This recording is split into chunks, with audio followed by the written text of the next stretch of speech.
സാരല്ല ദേവുട്ടി, നീ വിഷമിക്കണ്ട. ഇങ്ങനൊരു ദുരനുഭവം സന്ദീപിന്റെ അമ്മയിൽ നിന്നുണ്ടാവുമെന്ന് ഞാൻ നേരത്തെ പ്രതീക്ഷിച്ചതാ. സന്ദീപിന്റെ ഭാര്യയായി നീ ആ വീട്ടിലേക്ക് ചെല്ലുന്നത് അവർക്ക് താല്പര്യമില്ലാത്ത ഒന്നാണ്. അവർക്ക് മാത്രമല്ല, അവിടെ മറ്റു പലർക്കും.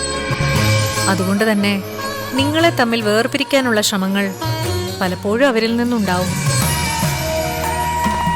തമോ ശക്തികളുടെ വിശ്വാസത്താലും സഹായത്താലും പല പരീക്ഷണങ്ങളും അവർ നിങ്ങൾക്ക് മേൽ അടിച്ചേൽപ്പിക്കും. ചിലപ്പോഴൊക്കെ നിന്നെ സഹായിക്കാൻ ആരും ഉണ്ടായെന്ന് വരില്ല. പക്ഷെ എന്തൊക്കെ സംഭവിച്ചാലും അചഞ്ചലമായ ഭക്തിയും സ്നേഹവും കൈവിടാതെ നീ സന്ദീപിനൊപ്പം അടിയുറച്ചു നിൽക്കണം.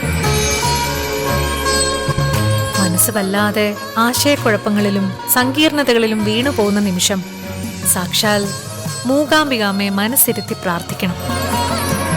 എല്ലാ പ്രതിബന്ധങ്ങളെയും തരണം ചെയ്യാനുള്ള ശക്തി അമ്മ നിനക്ക് തരും. അതുകൊണ്ട് ആത്മവിശ്വാസത്തോടെ നീ സന്ദീപിനൊപ്പം പോവുക. അമ്മ മൂകാംബികാ ദേവിയുടെ അനുഗ്രഹങ്ങൾ എപ്പോഴും നിങ്ങൾക്കൊപ്പം ഉണ്ടാവും.